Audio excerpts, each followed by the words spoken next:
So today I have a story that is absolutely fucking confusing and it's just funny all around. I really don't know necessarily like what to think about this because it is such a strange thing to even like picture happening, but it's fucking funny at the same time. Like I wouldn't want to be the person in this situation. However, thinking about it for somebody else, it's funny. It's also terrible, but it's funny. So essentially what happened was this frat president for this fraternity, Theta Chi, ended up chewing out his brothers because the brothers were teabagging the pledges of Theta Chi in Idaho, Moscow specifically. And the reason why I chewed him out was because they weren't sanitizing their fucking nutsack before teabagging the pledges. So I have no idea what I'm supposed to think of this story. So I wanted to make a video on it just to maybe get other people's opinions or try and get an idea of what other people think of this entire thing. Cause it's just fucking all around funny. Like this has to be satire. There's no way that this actually happened, but I guess it did. So let's jump into the article itself. Moscow, Idaho, urging his brothers to not be total dumbasses and let their COVID-infested Nards ruin Rush Week. University of Idaho's Theta Chi, Christopher Allen, reportedly chewed out members that had been infected with coronavirus Friday for not sanitizing their balls before teabagging pledges. If you guys don't know anything about fraternities at all, or even sororities for that matter, but mainly fraternities, there's a thing called hazing.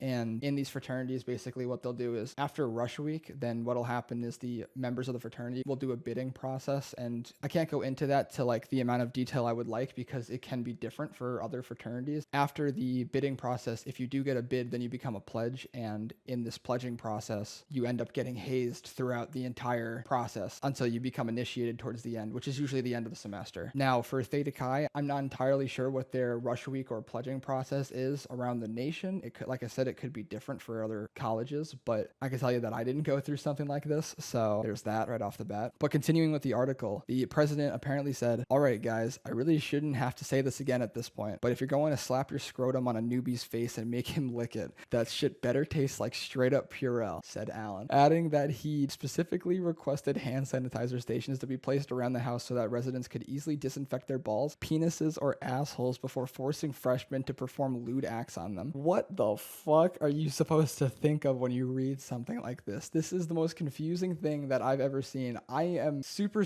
like, I don't even know what to say, to be perfectly honest. It's so strange. It's so weird. Like, usually if that kind of thing happens, you'd get really mad, right? I'm not sure if the pledges have any ability to get mad back at the people who are their future brothers, but a rational person would typically just be like, you know what, maybe like during a pandemic we shouldn't have our scrotum smacked and plopped right on the fucking face of the people trying to join our fraternity. Maybe it would be a good idea to avoid doing something like that because there's a big issue going around right now in the world and we don't necessarily have it under control in the United States. So yeah, let's just kind of let's just avoid that. Let's just go out of the way and maybe not set up hand sanitizer stations because they obviously put effort into this entire thing, which is really interesting to begin with. Instead of just avoiding the fact of doing it, they decided to further allow themselves to do it by trying to make it safe to do so, which is such a strange thing to think of. What the fuck? That makes no sense. I'm literally like lost for words because it really is just strange, and the effort put into getting the hand sanitizer stations is it just makes the whole thing even funnier. And like, oh my lord. The article then continues by saying, "I'm just saying, I know lots of you are running fevers or whatever, so it's extra important that even if you're blackout drunk, you put that shit in the sink, use antibacterial soap, and sing happy birthday twice. If we do this COVID stuff right, I know that we can drop our pants and sit on those pledges' faces in a safe, healthy way."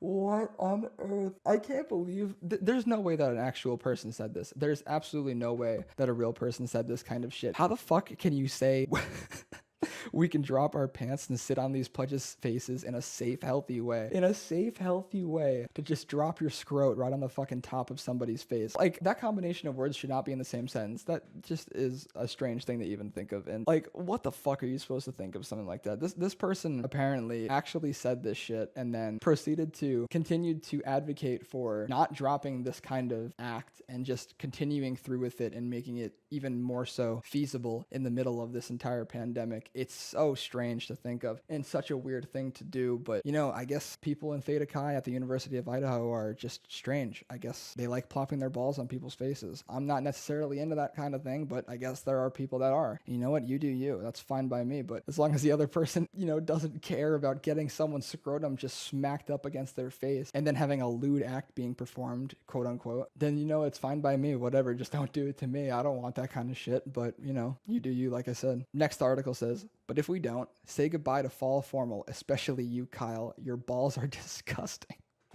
I have no idea who Kyle is, but I feel bad for the fact that he got outed. Anybody who reads this shit that goes to the University of Idaho and is friends with the people in Theta Chi, they're gonna know who this Kyle kid is. And that just fucking ruined the guy's reputation. That's fucking ridiculous. Absolutely fucking stupid. But the fact that he outed him is so fucking funny, man. And let's be honest, if your balls are disgusting, you should probably take a fucking shower. Let's be real here. So, you know, just a piece of advice. Maybe you should go into the shower and just get some, you know, body wash and some soap and whatnot. Maybe some fucking hand sanitizer if you're really that gross. And just kind of give yourself a big rundown. That might be the best idea in this kind of situation. Because, you know, at least at that point afterwards, you might be able to say like, hey, you know, I'm not as disgusting as you probably think I am. I'm actually clean. But, you know, if you're being outed in this kind of sense, then you have a issue that you need to fix before plopping your balls in somebody's face. Lastly, it says, at press time, Allen added that it was also of the utmost importance for the Theta Chi brothers to set a good example for the rest of the campus by always wearing a mask when socializing with girls, especially after they have passed out. You know, this right here is the kind of selflessness that we need in the world. The fact that they're going to be socializing with girls and they put forth the effort to make sure that even if they literally are not on this planet anymore, if they are so fucking far gone that they literally are just totally blacked out and have absolutely no idea what's going on, like they're in the dream world, like it's Avatar, or whatever the fuck it's called, then it's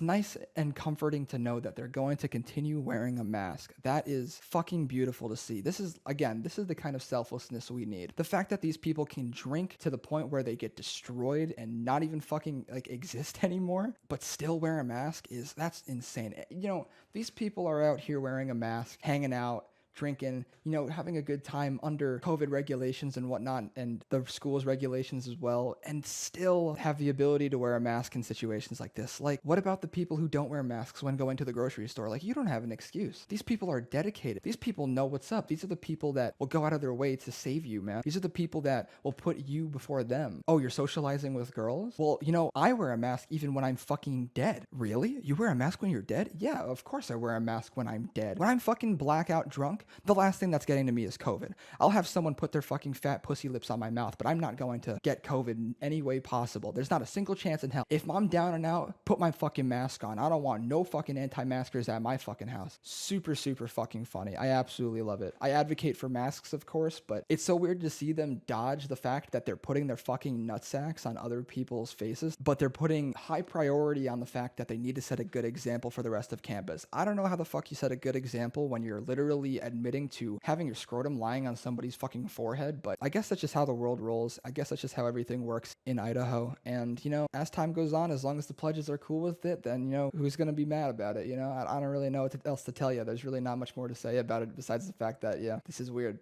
This is super, super weird. But let me get your guys' opinions on it. I would really, really like to know what you guys think about this strange fucking story. And, you know, honestly, I don't really believe that it's real. I think there's no way. It's like it's so satirical and so strange to write about that it's like, how the fuck can you even believe that this is real? There's no way it is. But, you know, if you do believe it's real or if you don't believe it's real, let me know in the comment section below. And let me know if you liked or disliked the video as well. If you liked the video, then why not like it? And if you disliked it, dislike it. Also, if you like the video, then why not subscribe? I love doing content like this. It is the strangest fucking thing to cover, but I find it hilarious, and I find everything about stuff like this should be incredibly interesting, even if it is from a satirical standpoint. So again, if you're really, really into this kind of thing and you like the content that I produce, why not subscribe? Lets me know that what I'm doing is sick as fuck. And on that note, I hope you guys have a fucking fantastic day. And I mean a fucking fantastic day. I want you guys to have the best day ever.